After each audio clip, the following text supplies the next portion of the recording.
And we continue with the wonderful O. There walked in beauty on the island a maiden named Andrea. In her father's library one night, searching for the secret and the spell that might confound the Vandals, and in the end get rid of them, she found an ancient book of magic. The next night, Andrea brought the book to the secret meeting in the woods. Andreas was fearful, for women had not been permitted to take part in the meetings. The poet was afraid that women might be banished from the island because of the O in women and woman.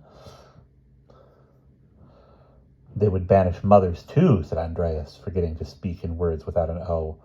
A maiden is safe as a maiden, Andrea pointed out, and as a lass or girl or damsel, or as virgin and as spinster. And as a darling and a dear, said Andreas, but still you are a woman. I could become a bride and wife, said Andrea. Bride and wife are more than woman. Then you would be a matron, said Andreas, without the hope of tot or toddler, boy or moppet. Enough of this puppy babble and pussy fret, the wheelwright whined. I have no spokes for my wheels, and wheels without spokes are like words without O's. I have no tallow for my candles, complained the candlemaker, and candles without tallow are not candles. Be not afraid to speak without O's, or be not afraid to speak with O's, said Andrea at last. We cannot live or speak without hope, and hope without its O is nothing, and even nothing is less than nothing when it is nothing. Hope contains the longest O of all. We mustn't lose it. Thereupon she gave Andreas the book she had found in her father's library. It is called The Enchanted Castle, said Andreas. I know the book, quavered an old man with a white beard, and I can tell you what it says and spare you the time and trouble of reading a book aloud that has no O's in any word.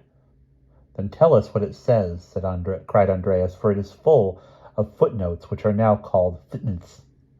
The old man cleared his throat and said, Listen, my children, and you shall hear of a magical castle which will appear 1 month from tonight in this very year. And he told the tale of the enchanted castle while the others listened in silence. There was a king upon this island once 1,000 years ago, but he was driven from his castle by such a crew of bashlocks and shatterclocks as plagues us now. They took the castle apart and down, stone by stone, searching for precious jewels or a map which were not there, or, if they were, could not be found. The king was banished from the island, but as he left, he put a wondrous spell upon the ground where once the castle stood. The old man stopped to scratch his head. How runs the spell? Demanded Andreas. Perhaps the maiden here remembers. My memory is no longer what it was, the old man said. Every 100 years the castle shall appear again, Andreas said. In semblance and in seeming an enchanted castle, such as children see when they are dreaming. And who may enter there? Asked Andreas, and why and wherefore? Andrea raised her hands and let them fall. The last page of the book is lost, she said. The last page of the book contained a map, the old man murmured. My memory isn't what it was, but I remember that. He stood a while in silence and went on. Whoever finds the map will find a jewel in everything he opens. My memory isn't what it was, but I remember that. Where is this map? Said Andreas. Can you remember that? The old man thought before he spoke.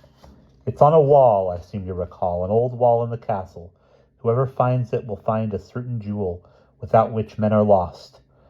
Then we shall be first upon the scene when the castle reappears, cried Andreas. The old man shook his head in gloom. Only evil men may enter there, he said. So runs the royal spell. I know not why, and if I ever knew, I have forgotten. Then we are lost, said Andreas. We can't be lost when lost has lost its O, the old man said. Or can we? The others turned away, lest they reveal the look of doom upon their faces. The old man spoke again. I seem to hear a strange new bell, an old familiar bell, a bell I never heard before, a bell that I remember.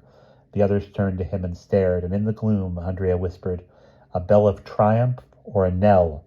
Time, the old man sighed, will tell. And we'll pause there.